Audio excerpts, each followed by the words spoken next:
So, welcome everyone. This is Julia Levin.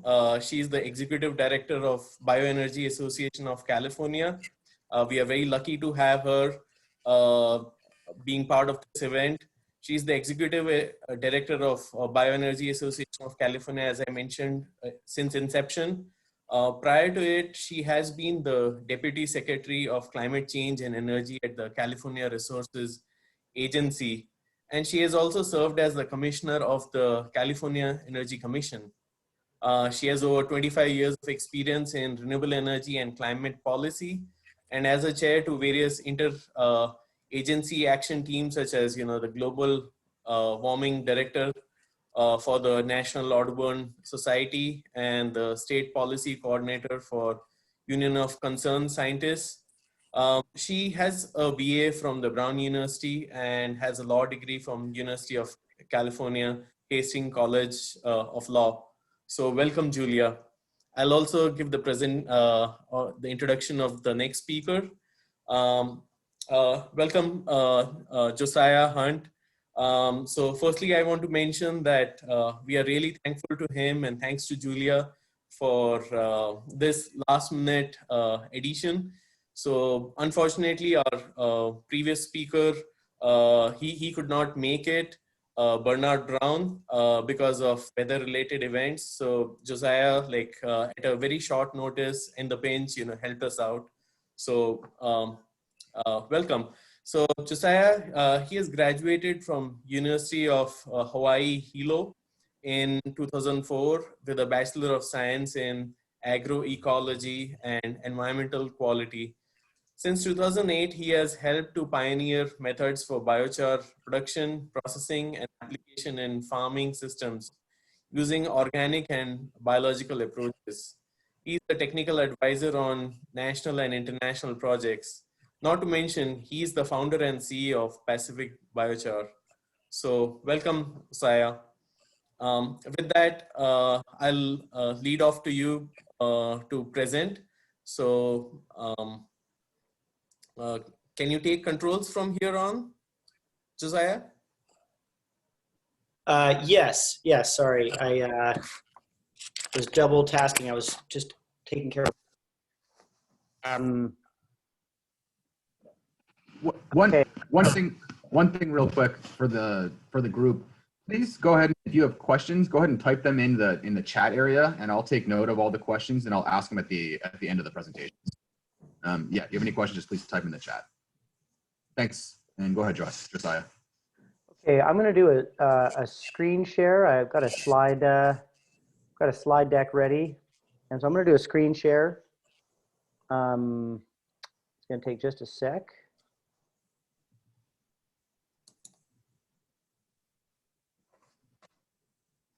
Yeah, I think you can present now.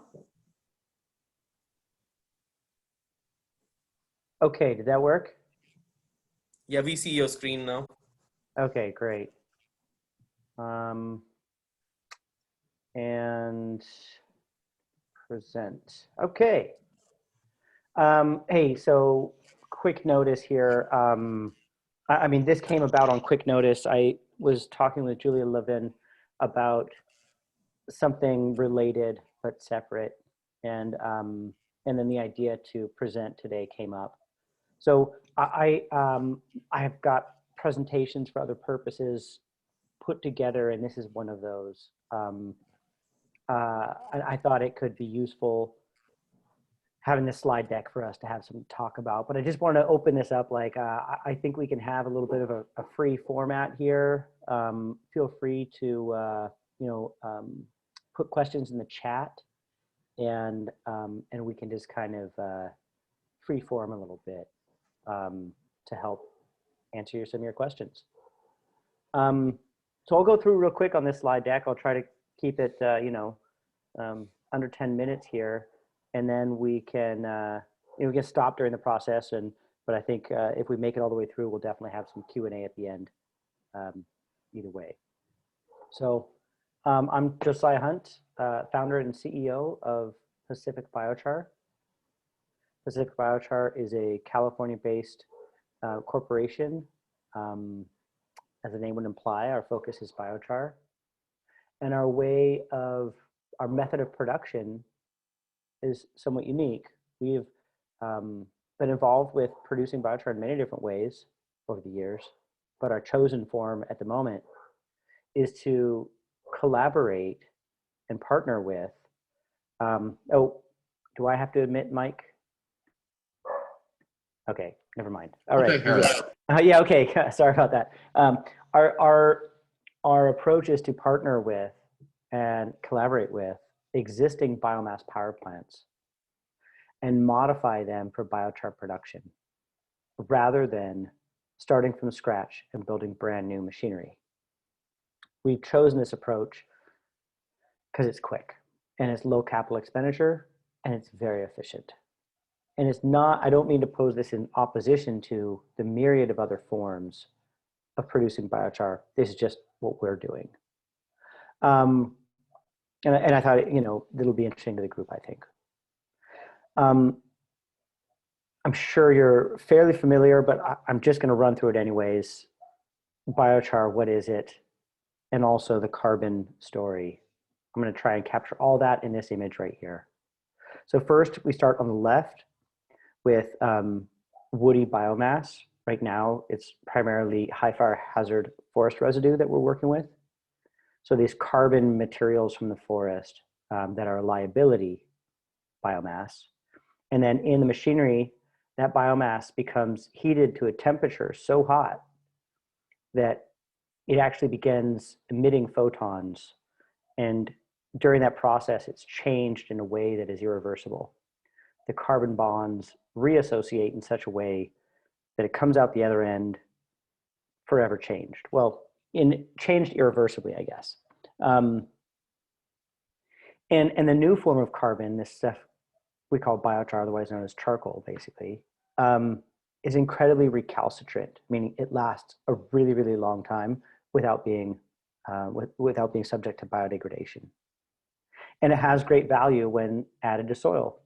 It's very absorptive, like a charcoal filter. It can hold on to nutrients and keep them in the topsoil. And it's very porous, holding airspace and water space, which helps with root growth and soil health. Now, also on top of this, again, you see this flow of carbon. We're starting with this liability carbon with the high fire hazard forest material, and we transform it into stable carbon and put it in the soil where it's an asset. And it is safely sequestered for hundreds to thousands of years. So we're turning liability carbon into an asset, and we're sequestering it for hundreds to thousands of years, thereby achieving a net negative emission technology, carbon dioxide removal. So that's in a nutshell kind of what we're doing. Again, we're working with biomass power plants, modifying them. Here's a picture of Loyalton, a plant that we worked with for a while. They're currently idle, but we have made modifications to that machinery, and when it's back up in operation, we'd be happy to start producing biochar there again. Pretty simple. We produce the biochar. We, we add a little water and load it up in trucks and ship it off. There's a huge amount of infrastructure that can already handle this material, belted trucks, walking floors. That's pretty easy stuff. Then we deliver that either to farms direct or very commonly to compost yards where it is blended with other products before ultimately landing in the soil. When used in soil, it can improve water conservation, nutrient management, and crop yield. So right now, to date, actually until November 30th, all of the biochar we ever sold was sold purely on its agronomic value, on its value to improve crop yield, basically. But as of recently, well, here, hold on, I'll get back to that later. As of recently, we secured carbon credits, and I guess I'll touch on that more a little bit later. There's quite a few active and idle biomass power plants in California. Again, you guys are probably pretty well aware of this. Using this method, this is kind of an aggressive goal here. This is a very aggressive goal, but technically feasible. Modifying a series of 8 facilities in California, we could, by 2023, achieve about 700,000 tons of carbon dioxide sequestered annually, 25,000 acres of farmland amended annually, increasing the soil water reservoir by about 700 million gallons of water annually. So back to the carbon. In the 2018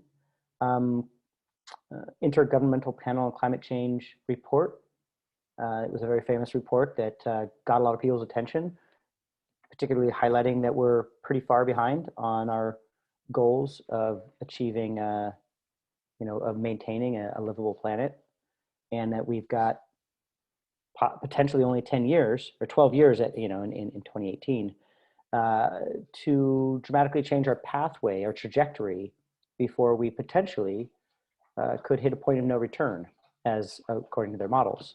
In this 2019 report, following up climate change and land, in that 2018 report, they mentioned biochar as one of the top 5 negative emission technology.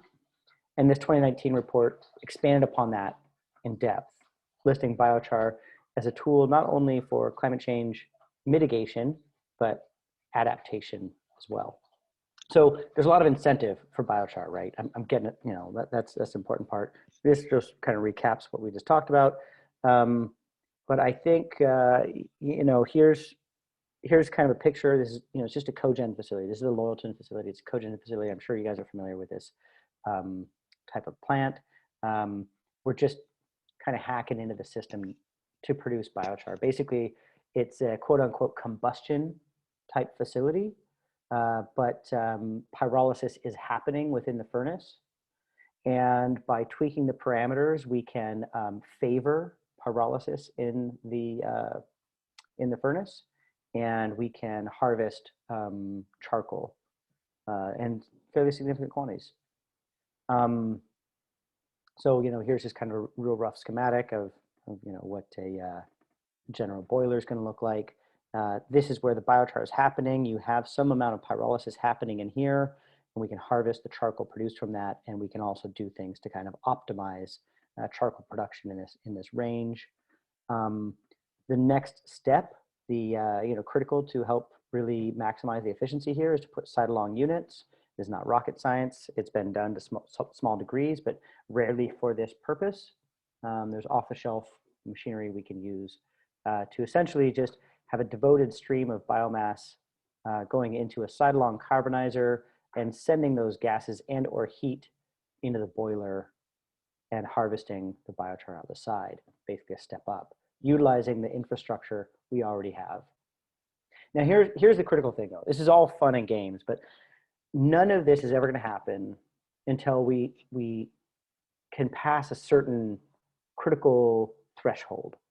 And that's basically when the carbon is worth more in the soil than it is in the furnace, everything changes, right? And we need that to be proven at scale.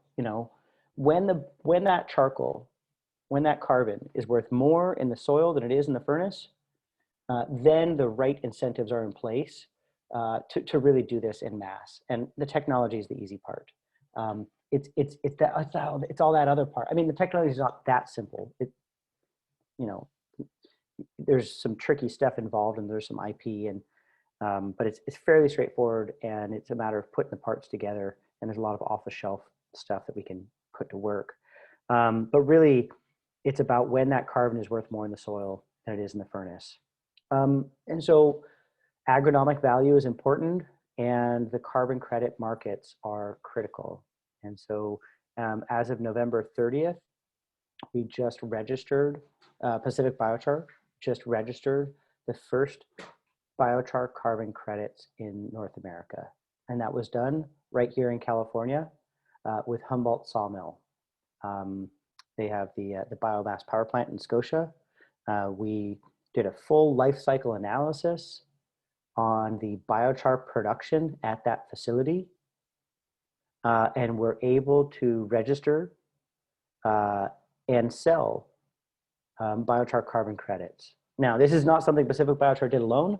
This is an industry-wide effort that took many, many parties and has been the result of years and years of work and incredible amount of research dollars to get us to the point where we could have a life cycle analysis on the biochar that could withstand the third-party verification needed to get carbon credits. But we've passed that initial milestone, so now we're really excited to try and scale this up. And so I believe that's probably why Miss Levin wanted me to join this meeting today. So I'm sure that probably opens up a lot of questions for you guys, and I'd love to go ahead and maybe I'll stop share here, make it easier to look at the Q&A, and I can see your faces and stuff. All right, I'm opening up the chat here. Okay. From David, Josiah, is there a biochar industry biochar rating system? If so, are prices set based on a rating system? Great question. That would imply kind of something akin to commodities. No, we're not there yet. There is biochar industry standards. There's an International Biochar Initiative, which is very useful. The USBI, the United States Biochar Initiative, of which I'm a board member, is also working on US specific standards that could serve as a rating system, but we do not yet have anything that's industry ready. The European Biochar Certification, they're pretty far advanced actually. They've got a lot of biochar characterization that is actually attached to a lot of regulations and specs. So because their rating system kind of has teeth, meaning that it's got regulations and industry specs associated with their rating system, it gets a lot of use, meaning it's really robust and it's quite active. That's pretty happening. We hope to replicate that more in the US. Supporting the United States Biochar Initiative can help that stuff happen faster. John Randke says, do we have a dollar per ton value for biochar versus MMBTU ton per ton value? Great question. Yes, and essentially, one biochar is very similar to, you can basically use anthracite coal as a proxy for the fuel value of a good quality biochar. So if you're trying to figure out, the fuel value of a ton of biochar, you can just basically kind of look at, anthracite coal as a pretty good proxy for that. But what's interesting is that with the biomass power plants that we're working with right now, producing biochar does not come at the expense of energy. What it means is that we add more biomass in relation to how much charcoal we're harvesting. So we're harvesting 1 million BTUs in the form of charcoal. We need to replace that with 1 million BTUs in the form of biomass. And that's how that works best in those systems. PUC, you guys are probably all aware, you don't want to rattle your PPA, your power purchase agreement, and so producing nice steady electrical output is really important. So we generally just increase the fuel intake rather than reduce the energy output. In other words, if the biochar can offset the burning of fossil fuels, is it more environmentally advantageous to bury it? So using burning biochar instead of fossil fuels is an interesting proposition. And generally the consensus is no. It's much more valuable to bury it in soil, but not just dump it in a landfill or go dump it in a canyon somewhere, but actually utilize it in soils that can benefit from it, because then there's a lot of value in that as well. And especially with wind and solar so cheap right now, there's a good case to be made that, why would we bother burning charcoal for energy when wind power and solar power is so cheap? Why not just put a couple more panels out? And there's a lot of debate we could have in that section, right? There's a lot of reasons why we wouldn't. You can't solve the whole world's problems. You need to have a lot of variety. But anyways, didn't mean to step in a trap there. And then how you offset feedstock transportation costs using fixed site location, efficiency of production, and try to keep it local. I mean, if you were to have a centralized location that was not surrounded by an abundance of biomass, you're going to have a lot of problems. If you have a centralized location that is surrounded by an abundance of feedstock, you're not going to have much problem. And so most of the facilities we're working with are up in the high fire hazard forest areas where there's quite abundance of fuel. And that does come into the life cycle analysis when we're doing the carbon accounting. We have to subtract any emissions associated with feedstock processing and transportation. So there's an economic incentive in many different ways to keep it efficient. And last here from Nishant, I'm sorry if I didn't say that right, Nishant Arora, is some useful gas like syngas part of the outputs apart from biochar when the input is wood chips? Syngas is interesting. It's been very difficult to find good markets for that. I think some of the most interesting markets are where there are natural gas pipelines that you could potentially plug into, such as is being done with anaerobic digestion. And I believe there's even a company that has done some amount of that in California, though I haven't connected with them in a long time. I think they were looking at pyrolysis and/or gasification to no, I believe it was a pyrolysis to a syngas type material that was then cleaned up enough to be sent into natural gas pipelines. But yes, that's a very interesting conversation. The technology with the technology of creating liquid natural gas or a petroleum petroleum gas type liquid fuel, gosh, it's tough, man. It's really tough technology. You basically need to have a pretty advanced oil refinery alongside your pyrolysis if you're going to make liquid fuels. It's really tough to make good quality liquid fuels from biomass, and your cost goes up just orders of magnitude. So producing electricity right now seems to be a pretty effective way to go. And again, I don't want to discount other technologies. We're just choosing what appears to us to be low-hanging fruit, and working with these biomass power plants that are generating electricity is an easy access point. And then from Ben Johnson, feedstock contracts, just standard. I luckily don't have to deal with that. There's procurement managers that do all that. And it's just standard feedstock contracts.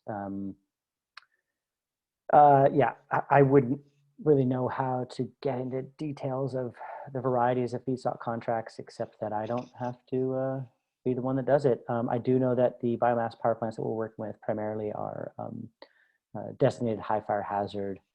They got into that PG&E, into that, oh gosh, what was that Senate bill or Assembly bill that, anyways, they're part of the that program. Do you see marketplace for biochar growing, or is it driven by available supply? No, it's demand driven more than supply driven.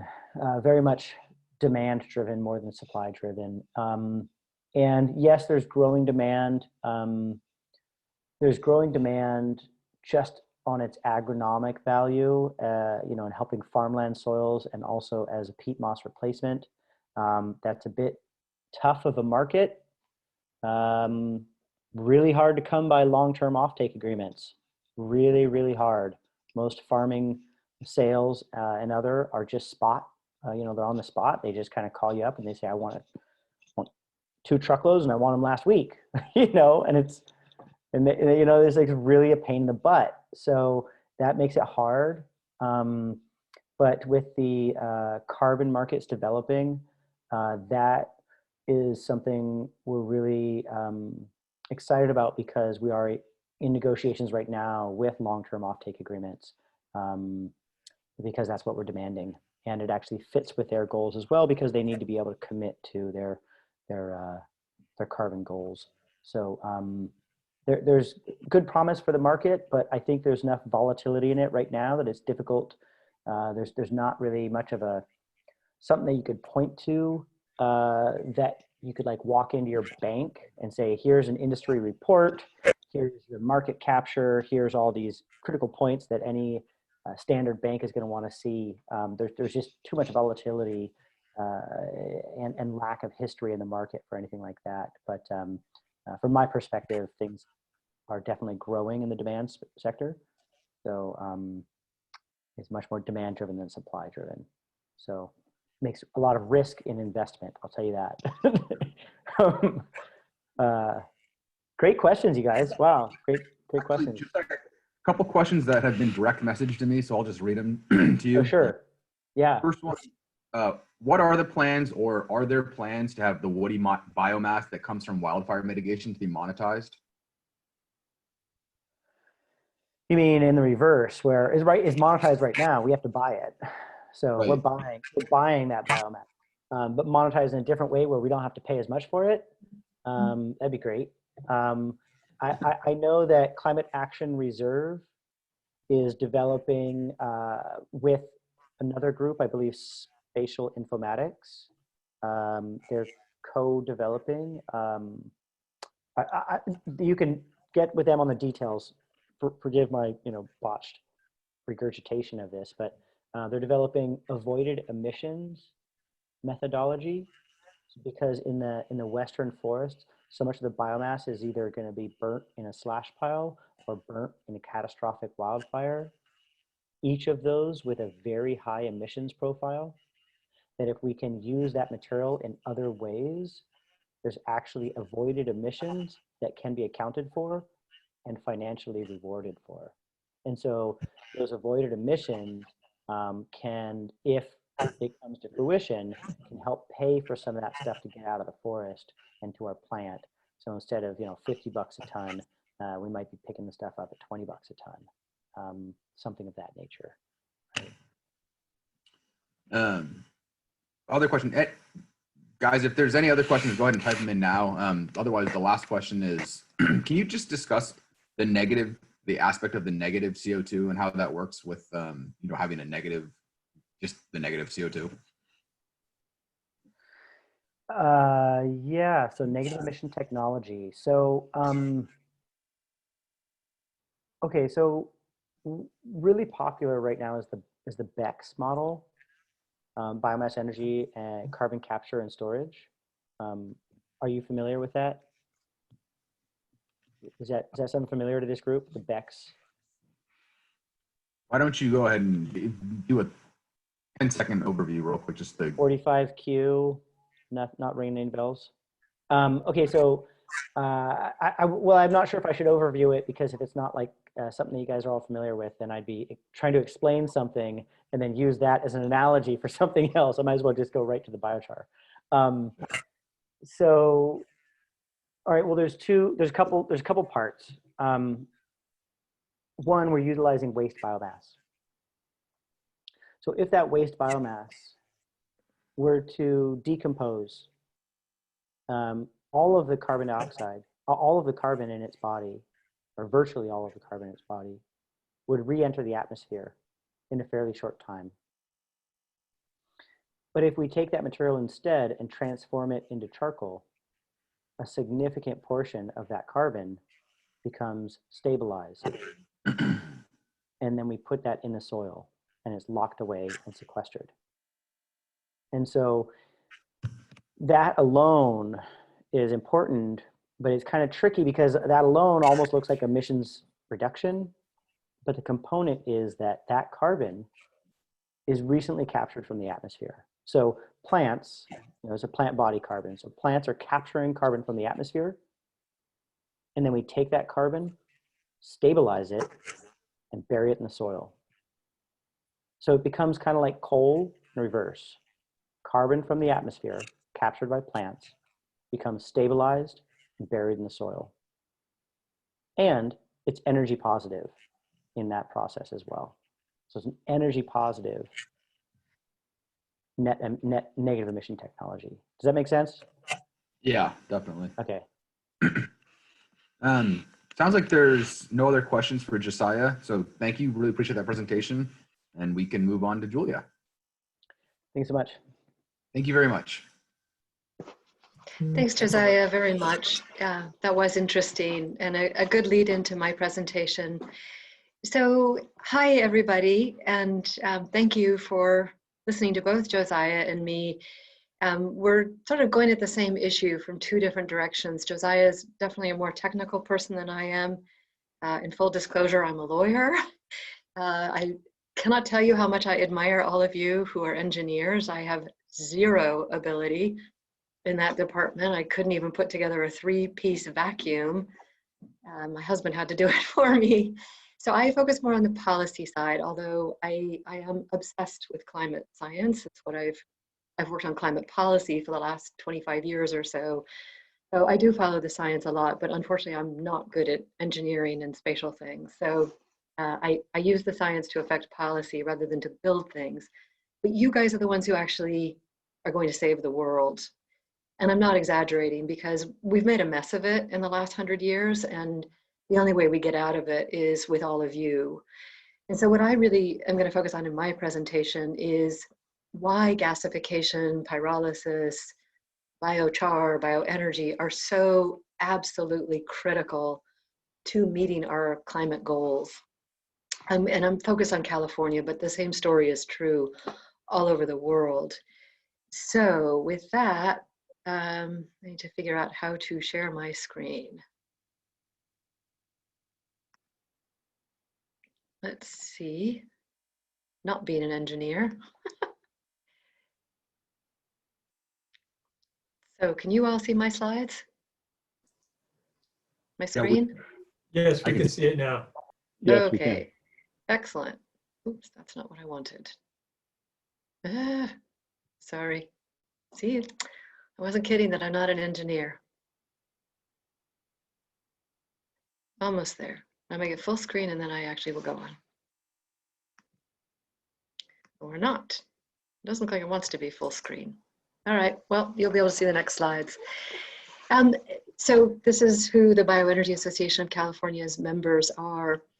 We have about 80 members representing a lot of local governments up and down the state, as well as utilities, energy technology companies.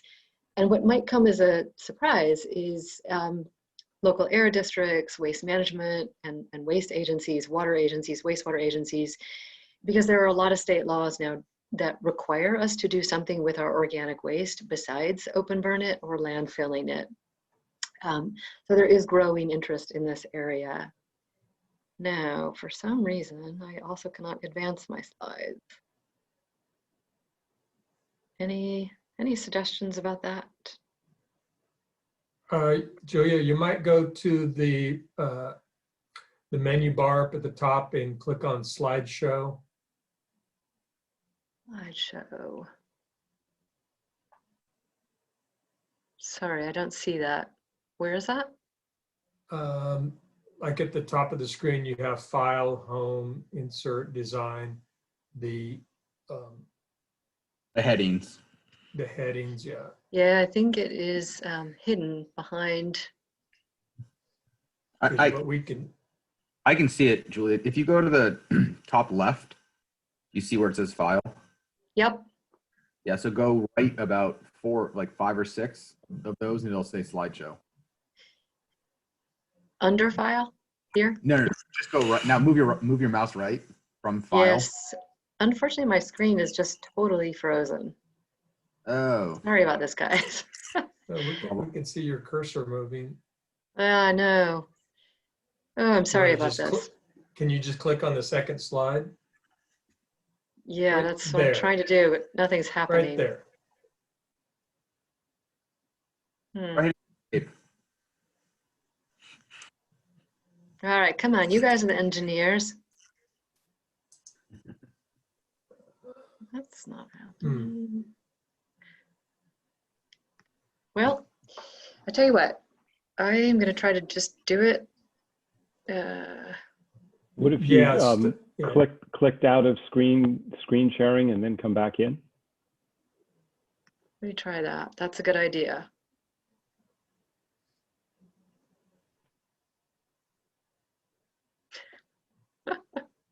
I'm sorry, guys. No, no problem.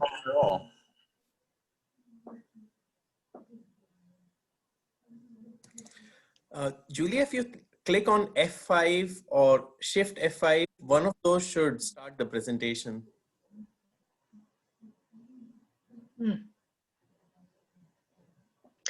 Okay, let me do screen share first and then I'll try that. Yeah. Nishant, do you have Julia's presentation? Unfortunately, I don't. Oh, now we see Okay. the presentation. Not in the presentation mode though, but. Well, let's see if I can. Okay, we can see your screen again. Yeah. So what was it? Control F5?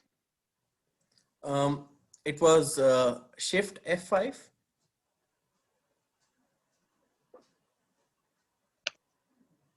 Nope. All right. You know what? I'm just going to talk. We'll do it the old-fashioned way. No? Edward was shaking his head no. All right. So Josiah mentioned this, that the Intergovernmental Panel on Climate Change said about a decade ago, about 2 years ago, that we have about 12 years left to dramatically reduce climate pollution, or we face truly catastrophic changes. And that was almost 2 years ago. So for all intents and purposes, we have a decade left. And the challenge is that there are very few things that can make a difference within a decade. And unfortunately, most of California's efforts, most global efforts focused on climate change have been focused on fossil fuel reductions. And I say unfortunately, not because those are not important, those are absolutely critical, but they're actually not as urgent as short-lived climate pollutant reductions and carbon sequestration. And that's because those are really the only two things that will make any difference in the next decade. And this actually goes to the definition of carbon negative emissions. The reason that carbon negative emissions are so important is because to get to carbon negative, you have to pull carbon out of the atmosphere. And that is the only thing that will make a difference pretty much right away. And bioenergy and biochar are critical to that because bioenergy can reduce short-lived climate pollutant emissions, which are both the most damaging climate pollutants. Those are emissions like methane and black carbon that are tens to thousands of times more damaging to the climate than carbon dioxide. But they don't stay in the atmosphere very long, hence the name short-lived climate pollutants. And so when you reduce emissions of methane and black carbon or CFCs, you actually benefit the climate right away, as in within hours or weeks. Unlike when you reduce carbon dioxide emissions from fossil fuel burning, there's virtually no impact on the climate for decades. So I don't want to underestimate the importance of fossil fuel reductions, but in terms of urgency, it is pretty far down the list, long after short-lived climate pollutant reductions and carbon capture and storage, or sequestration, which is a form of storage. Those are by far the most urgent things we can do about the climate. And I know you can't really see it, but there's a slide on the left from a climatologist at UC San Diego, Professor Ramanathan, who gave a presentation a couple of weeks ago that really underscored the urgent need to reduce short-lived climate pollutants. Because whatever we do to reduce fossil fuel combustion and CO2 emissions won't benefit the climate until 2050 or later. But reducing short-lived climate pollutant emissions benefits it right away. So the reason that's related to bioenergy and biochar production is that the vast majority of California's short-lived climate pollutant emissions are coming from organic waste. So in the case of black carbon, which is by far the most damaging short-lived climate pollutant, it's also very, very damaging to public health.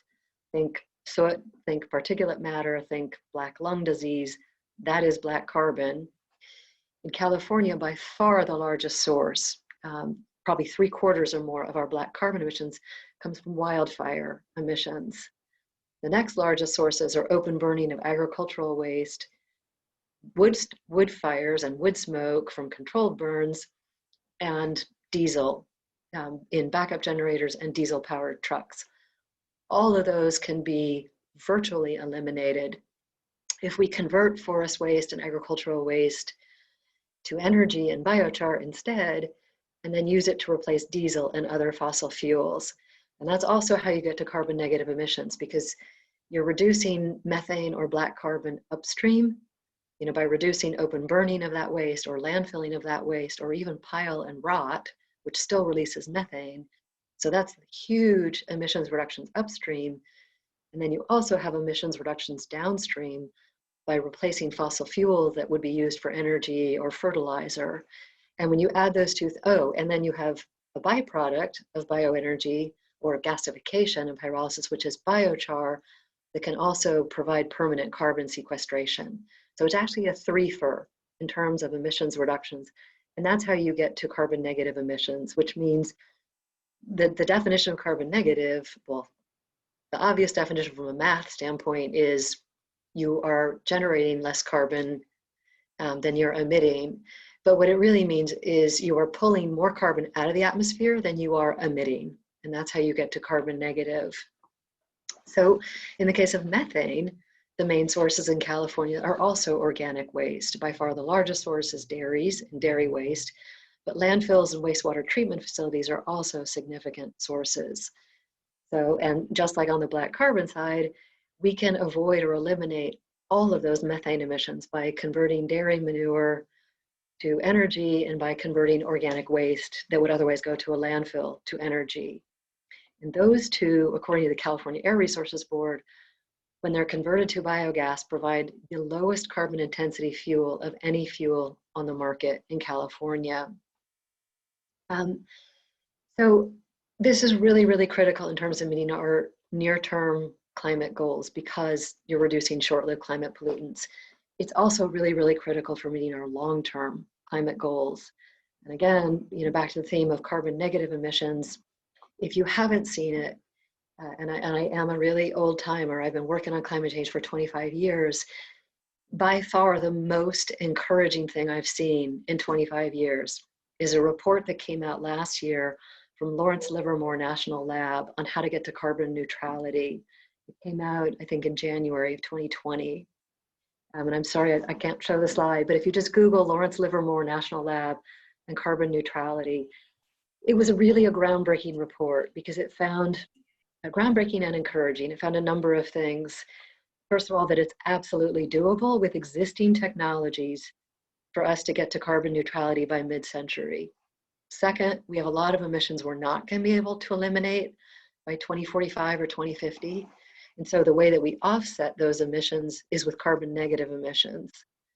And they looked at a number of different strategies for achieving carbon negative emissions. They looked at direct air capture.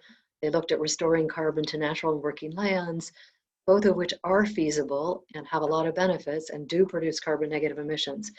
But by far the biggest opportunity for carbon negative emissions is using biomass to produce energy and biochar, and then returning the biochar to the soil for permanent carbon sequestration.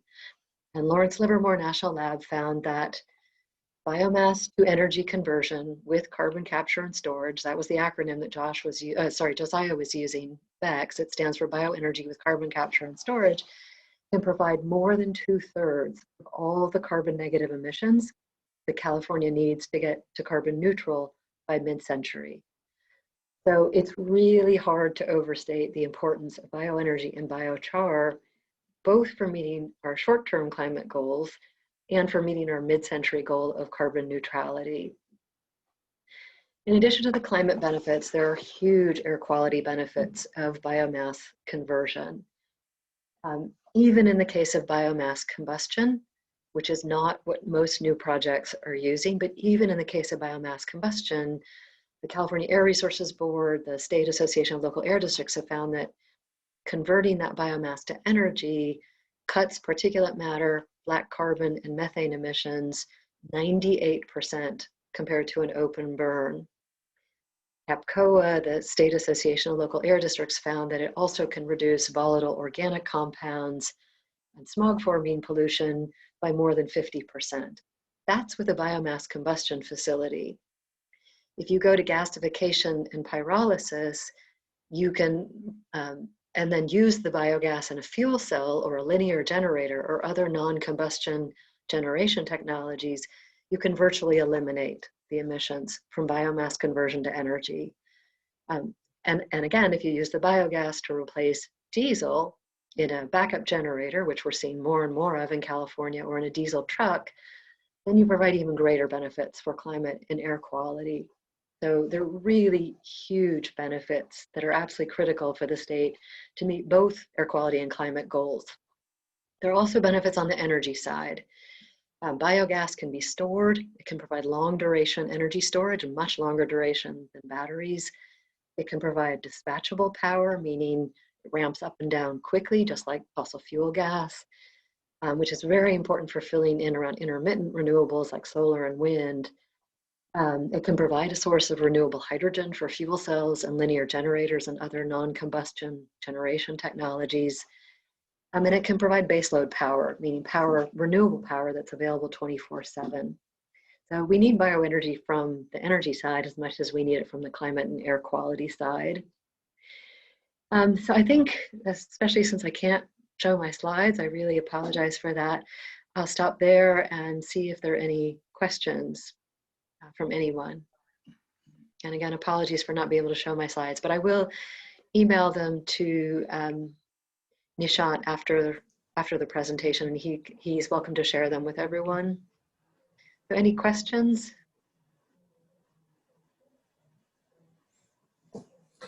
Julia, you mentioned that the sequestration will get us to a neutral position within the decade. There's, with the existing technologies and there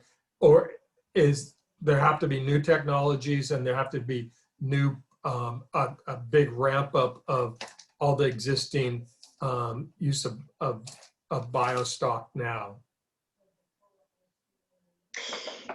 I'm not sure if I understood the question, but let me start to answer it, and if I don't completely answer it, let me know what I'm missing. So gasification and pyrolysis are not new technologies. They're continually improving, like most technologies, but they're not new. They've been around for probably nearly a century, and their deployment is increasing fairly quickly, particularly in Europe, but it's starting to increase in California and other places as well.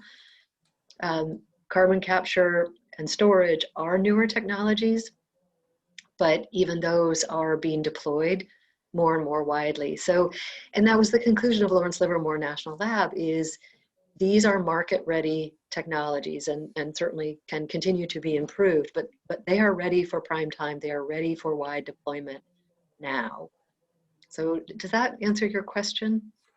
It does, and I guess that the additional question I have is, if we have that technology now, how much more do we need to do with it?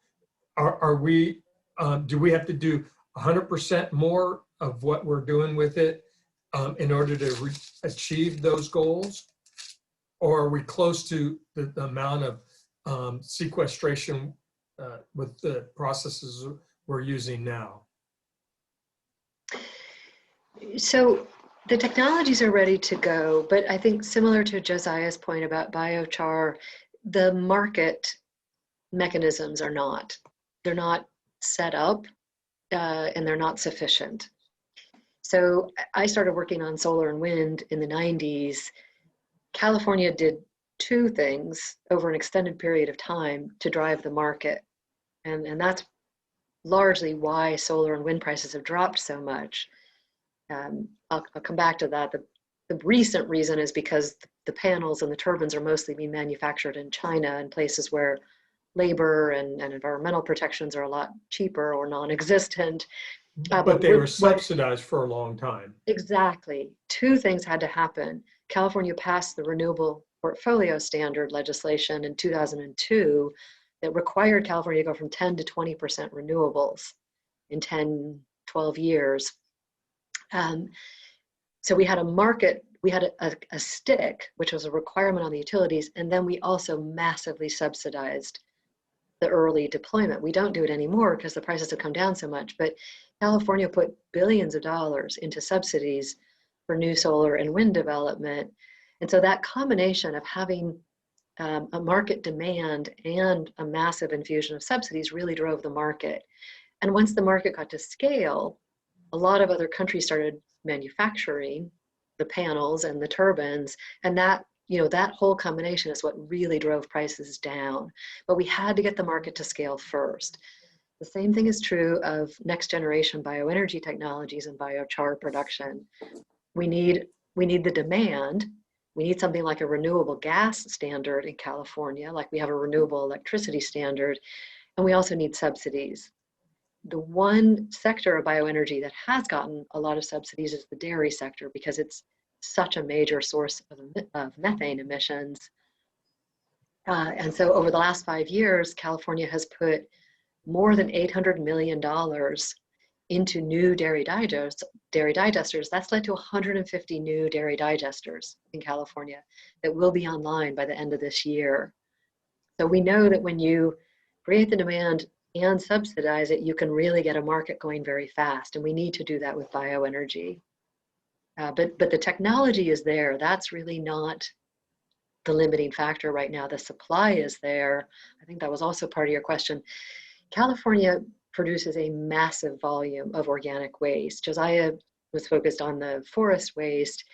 State law requires forest thinning on 1 million acres a year now to get rid of more of the dead trees and the really flammable material. We have overstocked forests. We have a bark beetle epidemic. The utilities are required to do a lot more vegetation removal around power lines. Homes and communities have to do it for defensible space to reduce wildfire risk. That's a lot of material, but we also have a lot of agricultural waste, dairy waste, and then organic waste that's going to landfills. And something I didn't mention is state law requires that 75% of all the organic waste going to landfills has to be diverted to energy and soil amendments by 2025. That's 15 million tons of material right there that has to be converted to energy and soil amendments in the next 4 years. There's no way we're going to meet that deadline, but even to do it in 6 or 8 or 10 years is going to be a heavy lift. We're going to need to see a lot of new facilities to take all this material. So if you add it all up, California's only using about 15% of our technically available organic waste for energy and soil amendments now. So there's huge potential and huge need for hundreds of new bioenergy, compost, biochar facilities in California. You mentioned that goal in the next 4 years. Are there, have they set up any incentives to help fund that, or what is, you know, from the state side, what kind of funding is available, or grants or whatever, to help reach those goals? So each sector is a little bit different. The dairy sector, as I said, has received over $800 million. More than half of that came from cap and trade revenues, the state's greenhouse gas reduction fund. So climate polluters have to either reduce their climate pollution or buy allowances for it. And it's sort of like playing musical chairs where the number of allowances go down every year. So the state uses the revenue from selling those allowances to invest in carbon reduction projects. And a lot of that money has gone to dairy digesters. The Public Utilities Commission has also helped to subsidize the pipeline interconnection for a lot of these projects. And then the California Energy Commission has 2 different pots of money that has helped to fund some of the new biomass gasification projects, particularly in the forest sector. But that hasn't been anywhere near as much money as the dairy sector has received. Both the Air Board and the California Energy Commission also have funds to subsidize biofuels production, but over the last year or 2, they pretty much have zeroed out that funding and are putting all of their clean vehicle and clean fuels funding into electric vehicles. So the state really isn't putting enough funding into this critical market need, especially given the urgency of short-lived climate pollutant reductions. And is there any intention, or is there you know, do we have like other lobbyists or anything, you know, petitioning for that funding? Is that something that's going to potentially come down the pipeline soon, or is that something that there's not really plans for that yet? That's a really good question. So we are actually sponsoring legislation this year by Assemblyman Salas, who is from the Bakersfield area, that would, it's Assembly Bill 322, and it would require the California Energy Commission to allocate 20% of its electricity R&D funding to biomass conversion, with preference going to projects that provide carbon negative emissions, that use non-combustion conversion technologies, that produce hydrogen or that produce biochar, basically to move to the next generation of biomass conversion technologies and the cleanest, most efficient technologies. That fund, the program is called the Electricity Program Investment Charge. It's a research, demonstration, deployment, and market facilitation program. The total funding is about $150 million a year.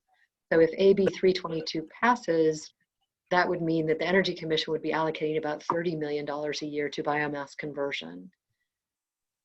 And that could be used for anything from demonstrating more efficient technologies, more pollution controls, better quantification of the carbon benefits, helping create a biochar market, or accelerate development of a biochar market. Any of those, you know, would be very good end uses for that funding.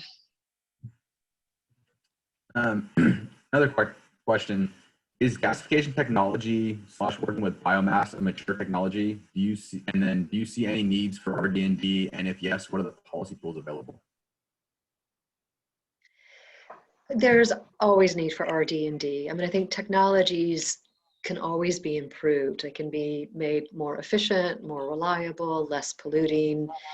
I think one of the big needs we see in California, because the state would like to move away from combustion wherever possible for air quality and climate reasons. And so I think one of the things we focused on with AB 322 is the need to demonstrate a gasification or pyrolysis project coupled with a hydrogen fuel cell or a linear generator that uses hydrogen. Because the gas that is produced from gasification or pyrolysis, it is about half hydrogen, but there are several other constituents in the gas. And so there are some projects in California that are doing anaerobic digestion with a fuel cell, but there hasn't been a project in California that's biomass gasification with a fuel cell. So we do need R&D to demonstrate that it will work, that the hydrogen can be separated from the rest of the gas, that it can be cleaned up, that it will work in a fuel cell. There are a number of other RD&D needs as well, but I think that's a really high priority for the state. Both the Air Board and the CEC want to move to hydrogen everywhere possible and move away from direct combustion. Okay, there's a couple of questions on scale. I guess I'll leave them kind of all off. So first of all, the potential for gasification projects, do you see streamlined permitting? And then a follow-up on that is, what about the scale of gasification projects? Is it just the bigger the better in general, or you know, is there a kind of a limit to that? And then see the report, I don't know what this means. It says the report, the path to carbon neutral reference, particularly large system. I'm not sure what that means, but I guess just comment on the streamlined permitting and then about the scale and scaling up. Yeah, so people talk a lot about streamlined permitting, and it's definitely been helpful in the dairy sector in California, which does have a streamlined permitting process that all goes through one portal on Cal EPA's website.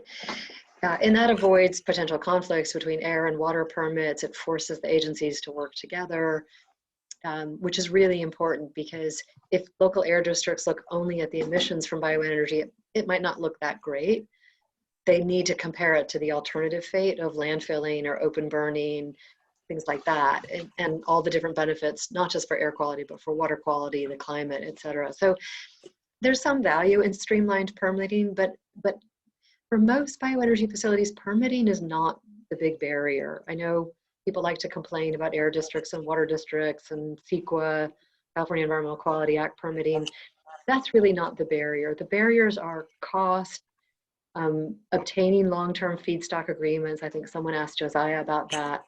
it's really hard to build a facility if you don't know that you have 10 or 20 years of supply. And we need to build a lot of new facilities over the next 5 to 10 years in California to deal with all of our organic waste. So I would say cost, feedstock agreements, and then working with the utilities. SoCal Gas is dying for every drop of renewable gas they can put their hands on, because they know that is their future, is renewable gas, and that the lowest carbon form of renewable gas is gas generated from organic waste. The other utilities have not been as friendly. PG&E in particular has not been very helpful, especially on the electricity side. I think they feel like they've spent 20 years getting their heads around solar and wind. They don't want to have to figure out bioenergy. And, you know, even though bioenergy is available 24/7, it has a lot of operational benefits that solar and wind don't have. It has other challenges. You know, when you're dealing with organic waste and a biological feedstock, it's not widget. It's a little more complicated. It's a little more variable, can vary from season to season, varies depending on the temperature. So utilities, the electric utilities, the investor-owned electric utilities like PG&E, Southern California Edison, San Diego Gas and Electric, I would not say have warmly embraced bioenergy yet. Interestingly though, the community choice aggregators who, you know, sell electricity to more and more customers in California, they actually really do like bioenergy, and they are sponsoring legislation this year so that they can participate in the state's new, or not new, small scale bioenergy procurement program. So we're seeing a shift among utilities. The second part of your question, I think, was availability, the amount of renewable gas being produced in California. I think by the end of this year, California will generate about 200 million, I want to get the number right, about 200 million MMBTU. I'm sorry, I don't remember the number offhand, and I don't, or the unit. Renewable natural gas, also known as biomethane, production is increasing in California. So far, most of the increase has come from dairies, but legislation passed last year in California that expands the definition of biomethane to include the gas from gasification and pyrolysis. That really increases the potential supply. And we are seeing more and more projects in development and coming online that are producing biomethane, including several really large projects in Southern California that are using food waste and other diverted organic waste that's diverted from landfills, and they're converting it to biomethane and putting it in SoCal gas pipelines. But I will have to get back to you on the exact amount that California is producing now. Sure. So I guess, yeah, the on that was, so is just bigger, better, or like, is the upper limit going to be that, you know, the available fuel, or what's the upper limit to scaling? So I think for gasification and pyrolysis, we're talking primarily about biomass. So woody waste, nutshells, orchard prunings, you know, basically non-digestible waste. Digestible waste would be dairy manure, food waste, things that are generally wetter, not as hard, not as cellulosic, that can be broken down by bacteria. But biomass doesn't break down very quickly with bacteria, so it's not readily digestible.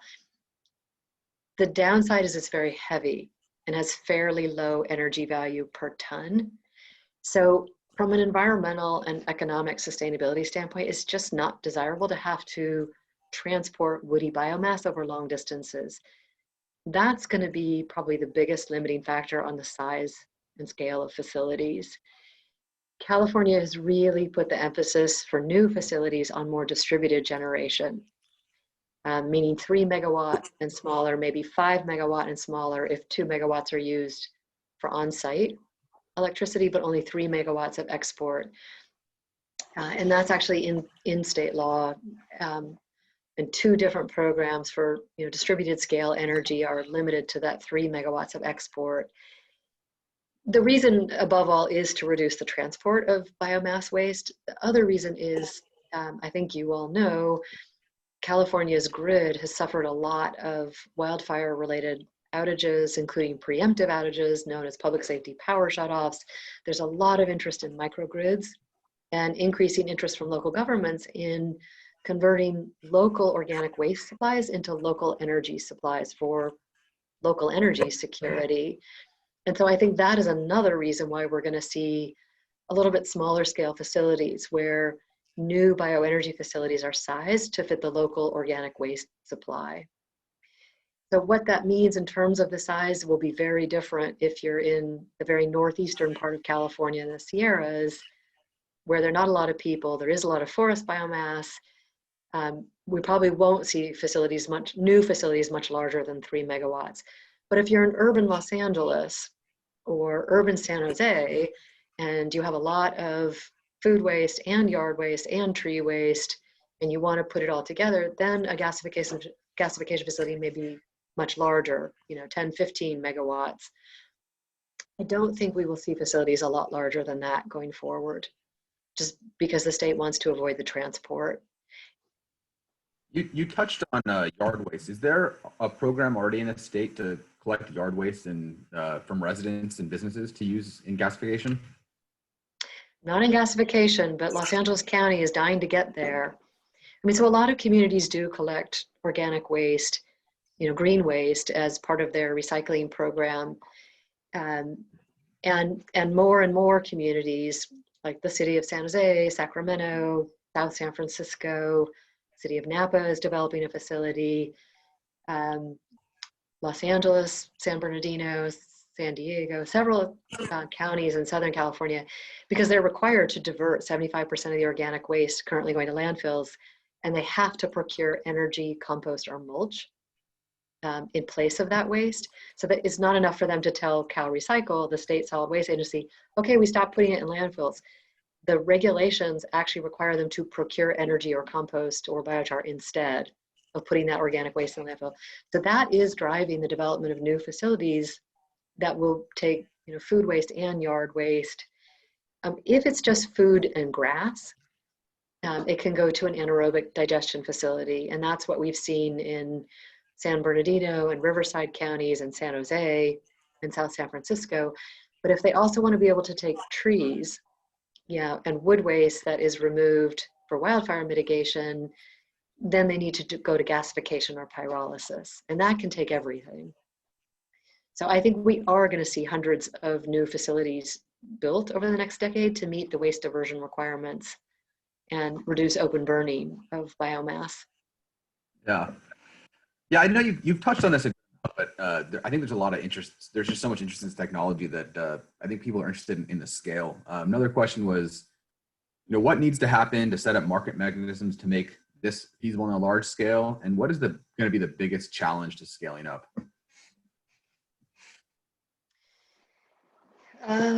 Those are really good questions. So I think the two biggest challenges are cost and having a guaranteed demand.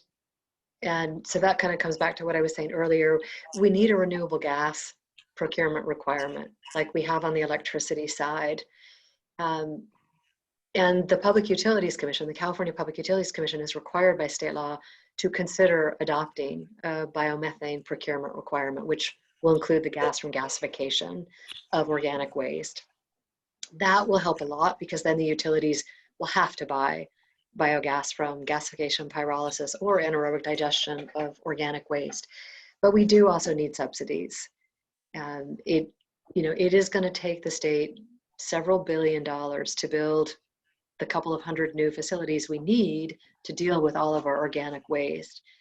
And some of that can be passed on to ratepayers, but they're really broad public benefits, in terms of the carbon reductions, the air quality benefits, the reduced wildfire risks.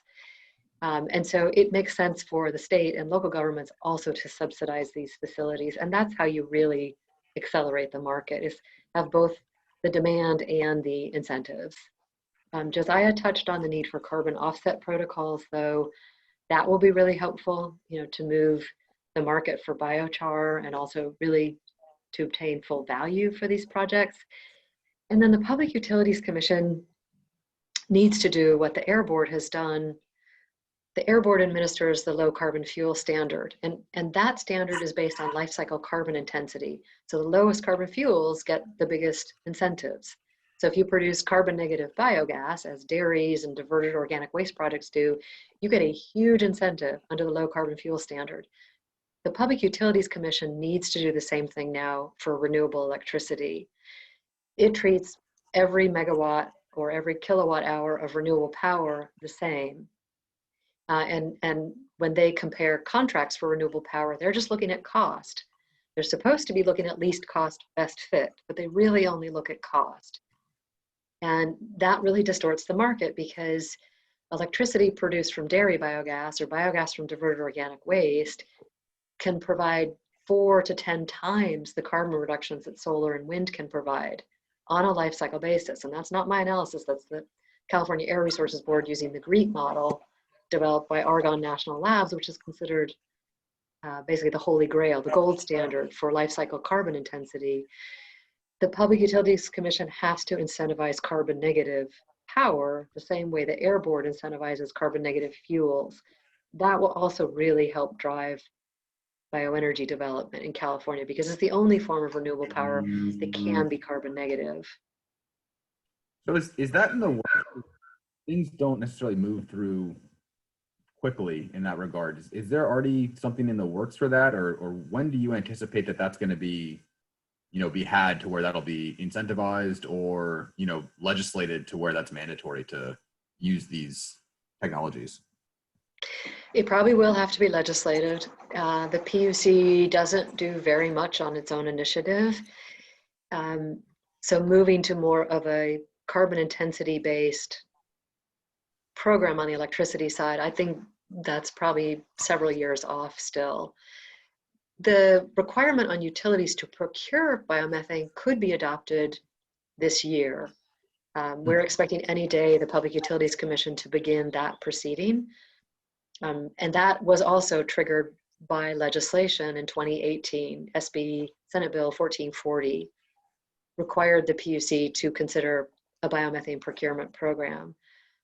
The PUC doesn't move super quickly, which is a problem with the rapid pace of change in the energy sector, or the urgent need to deal with these issues from a climate standpoint. So 3 years later, they're just about to get started considering whether or not to adopt a biomethane procurement program. But at least they will be considering that sometime later this year. But the carbon intensity based approach to electricity, I think, will require legislation to make that happen. You mentioned earlier that, we're looking at this is something that needs to be happening in the next 10 years or so. And we're also talking about, potentially needing legislation that could potentially take 10 years. What's the urgency from, whether it be the PUC or the state or, controlling agencies? Is this a technology that they're adopting and they're getting behind, or is this a technology that still needs convincing? I think that the state is supportive of this technology. The Air Board actually helped fund a feasibility study of a biomass gasification to pipeline biogas injection project.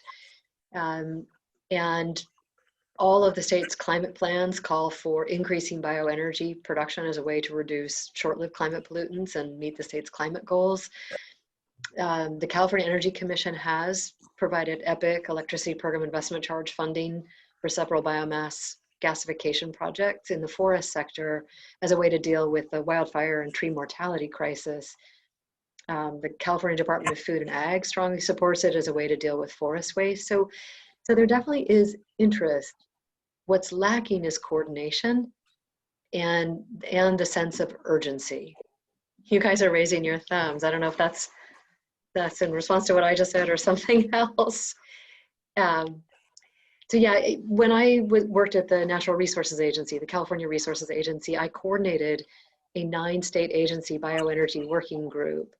And when I left to start the Bioenergy Association, that kind of fell apart, and that coordination really has not existed since then. And that is a big challenge, because each of the waste-related agencies, Cal Fire and Forests, Cal Recycle, the Department of Food and Ag, they all know they need to deal with their waste. The Energy Commission and the PUC need to deal with the energy issue. The Air Board deals with climate change. The Water Board deals with water issues, and they don't coordinate on those. And so bioenergy provides so many different benefits for climate, air quality, soil, energy, waste reduction, wildfire reduction, but those agencies aren't talking to each other. And so nobody's really figured out how to monetize all those benefits and how to accelerate development of these projects. And that is a really serious problem. So we're getting a lot of one-off projects and some support from each of these agencies, but not in a coordinated way where, you know, what's the expression? The whole is more than the sum of the parts. And we really need that soon if we're going to meet our 2030 climate goals. Perfect. Does anyone else have any other questions? I've reached the end of the list on my end. I'll open it up if there's any last minute questions from the group.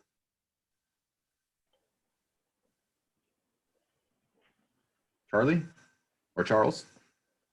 Yeah, my question is, if a technology is been developed that addresses many of the issues that you have so effectively raised, is your group one that could assist in getting the attention for that technology to address these? Absolutely, and I love to. It's probably fairly clear, I'm really passionate about this. I lose a lot of sleep over climate change, air quality too, but climate change even more. I mean, I think it is really an existential threat at this point. And I think that this sector is critical to solving the climate crisis. And so I write a lot of recommendation letters to the California Energy Commission and the Air Board and US Forest Service to help projects get grant funding. I work with projects, you know, I do a lot of meetings with the Energy Commission. I was a commissioner there, so it helps. I still know a lot of the staff and the other commissioners, and I'm happy to do it.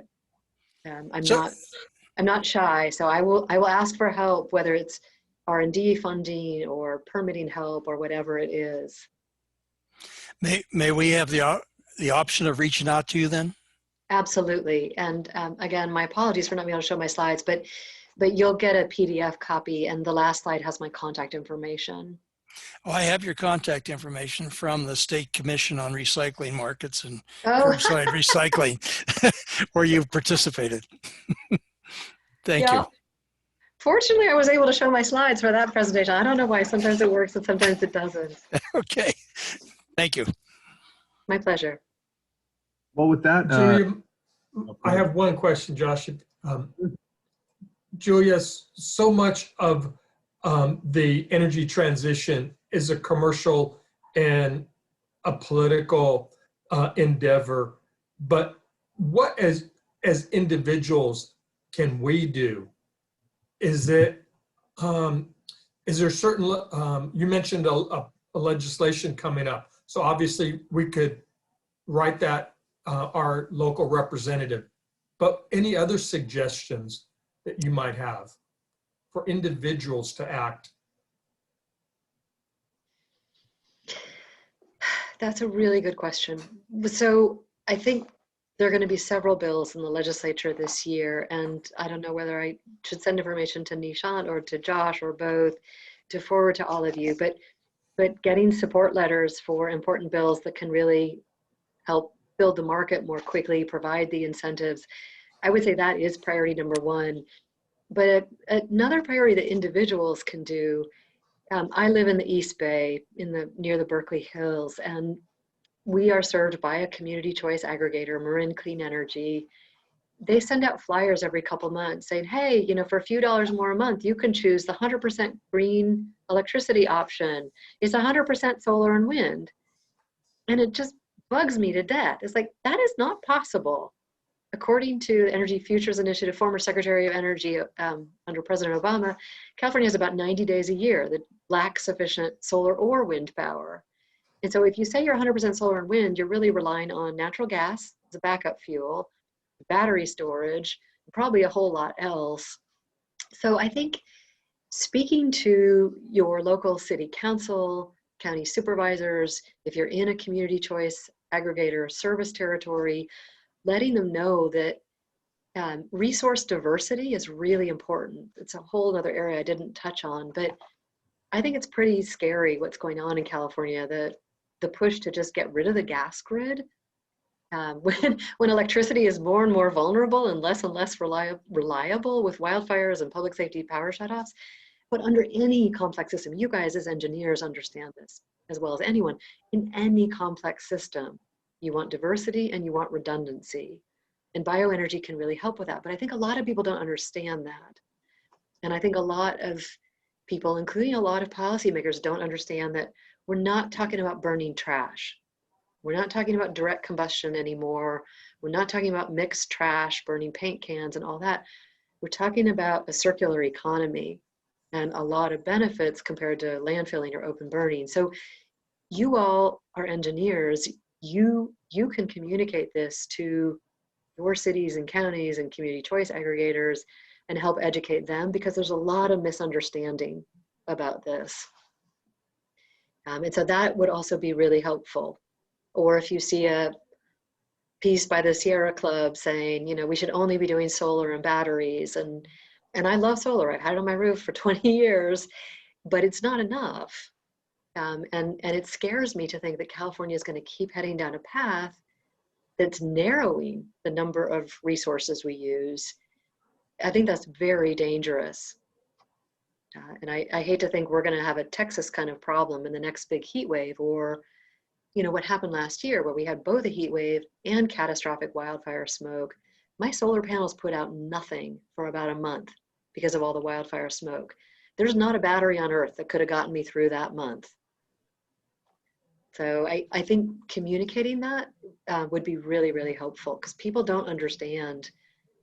It seems intuitive to me that solar only works about 20% of the time, and batteries, we should all know from our smartphones and our laptops, batteries don't last forever and they degrade over time and they're not that reliable over time, but people forget that. Yeah, We'll find ways to collaborate. I mean, like if something like a legislation or something comes up, we can put it in our newsletter. Tim actually manages the newsletter, so he can actually make sure that it reaches out to our group, and we'll surely find some way that we collaborate with your group as well. That sounds great. And if any of you have any questions or suggestions, I welcome it, because you all have the technical skills. I just talk to policymakers about what you all do. Yeah, I mean, I can speak just personally, like this is a topic that is, you know, put my heart personally. And so I really enjoyed this presentation. I want to say thank you on behalf of our entire group. This is, you know, you had a phenomenal presentation, you know, really impressive, and loved hearing from you. So thank you so much. And if you're still on, I don't see him, but thank you to Josiah as well, especially coming on short notice. Really appreciate that. Again, this was just a phenomenal presentation. Really, really appreciate it. So if no one has anything else, I'll call this meeting to an end. Just one last shout out for the March 18th event. We'll be doing the Women in Engineering and Energy, and we'll have more details about that sent out in the newsletter. And Julia, if there's something, you know, like you said, anything that, or Nishant said, if there's something kind of information that we can help distribute, we would also, you know, love to do that. So get in touch with me or Nishant, and we can make that happen. But again, just thank you so much, and thank you everyone for joining the meeting today. And thank you all.